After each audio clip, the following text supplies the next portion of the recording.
Okay, I'm bored. And if there were a summary of the entire Destiny beta, that would be it. Like, seriously, there really wasn't enough in this beta at all. Anyway, this is Epsy, and today I'm going to be talking about my thoughts on the Destiny 2 beta and how it has affected my view on Destiny 2 proper itself. First and foremost, it's too damn short. Like, you only get to play the story mission once per character. You can't reload it on the director, which I think is preposterous, especially if I was planning on, you know, going back and exploring the area to see if I could find anything in it, like dead ghosts. I'm not sure what the purpose is that we have to start entirely new characters or delete old ones in order to play it more than 3 times. That's kind of ridiculous to me. Now, don't get me wrong, I love the structure of the story mission and the gameplay. It was set up really well. It was compelling. Like, I loved playing it, unlike, you know, most of Destiny, vanilla Destiny's stuff. Like, it opens with that cinematic we've all seen before, and what surprised me was it was the full story mission. I was worried that the story mission they showed us at E3 and elsewhere was the entire length. That was the story mission. It was that short and didn't have as many cutscenes as I would have liked.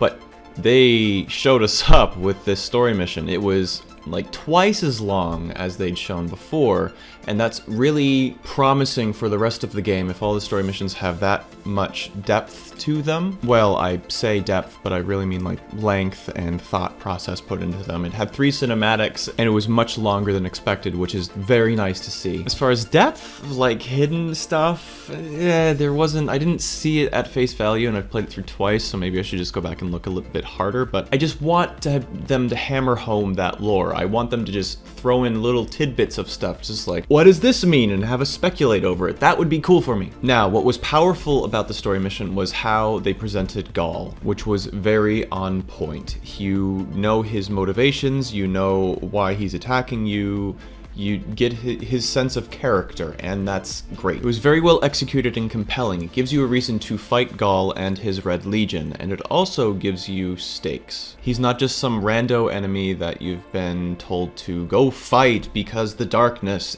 It's made very clear that he needs to be stopped, and that you should absolutely be invested in doing so. Now, that might just be an emotional reaction because of the game I've played before. Because I played Destiny 1, I have connections to a lot of the characters and things that are going on. In this way, it's very emotionally compelling, but compared to the rest of the beta, it's the only sense thereof. Because we only get that one strike, which has comical undertones, and then 2 forms of PvP, it's not much to go on in terms of judgment. Now, the strike did allow us to explore, I think it's Nessus, which was very nice. I completely ignored the entire strike and just ran around exploring, but I couldn't really find anything apart from just enemies to shoot. There were a couple points of intrigue, like the Fallen which wore purple cloaks, as well as what looks like a vault door, which is just crazy to me. I really hope they do something with this and it isn't just like a reused asset. I can also really appreciate how pretty it is. Holy shit. And just the amount of exploration I feel I'm doing when I'm jumping over these giant broken bits of Vex structure. I also really love the environmental hazards in the game, and I've died more to them than I have to the actual enemies that shoot at me. But like,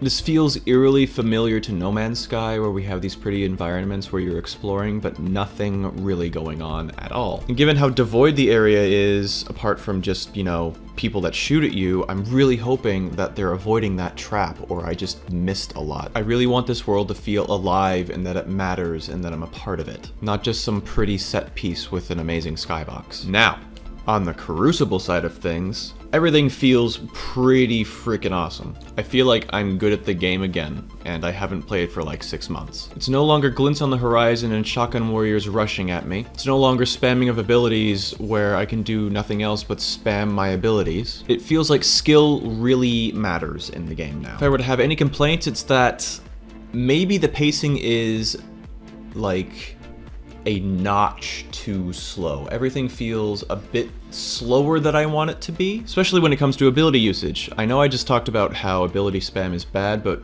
if I were to miss my grenade in Destiny 2, I can go get lunch and come back and eat it before it's done cooling down. And my super, yeah, I didn't use it by choice and because I just forgot it was there in Destiny 1. I don't use it in Destiny 2 because I never have it. Like seriously, I can feel myself aging watching that stupid bar go up slowly. In Crucible, it's bad in and of itself, but it's worse in PvE where you have the same cooldowns. It's just awful waiting for your grenade when a giant mob of enemies is coming at you and you have no ammo. And the ammo economy in PvE has also been tweaked to the point where I'm always running out of ammo. Don't get me wrong, I love the challenge, but PvE has also been ramped up in difficulty. Like, in-combat resources really matter now, so it's really difficult to determine when do you need to use what. Overall, the beta was fun. Like, the bits that I played were really well done, and I enjoyed them, but then it's done.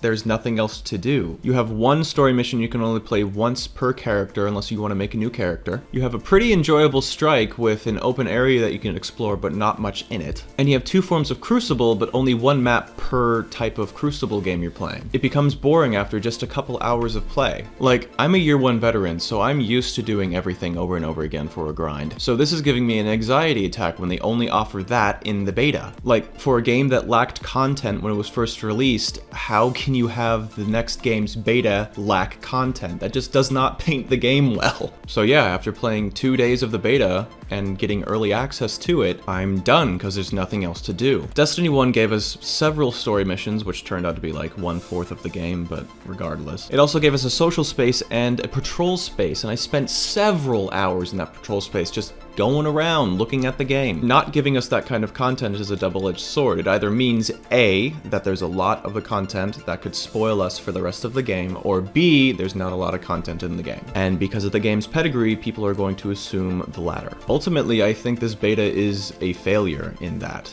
it just doesn't have enough content to grip me, to keep me interested in the beta itself. And it also harms the image of the game proper because it makes people assume that it's going to be a repeat of Destiny 1. Like, to me at least, the beta is promising because I got to play the actual game and didn't have to just see it. And from what I've seen, it looks like an improvement on the model of the first game. And playing it, it feels better than it was before. But the lack of content really hurts me and just reaffirms those that have doubted the game. So yeah, those are my thoughts on the Destiny 2 beta and how it has affected the image of the game itself. Leave your comments down below. I've been Epsy, and I will see you next time.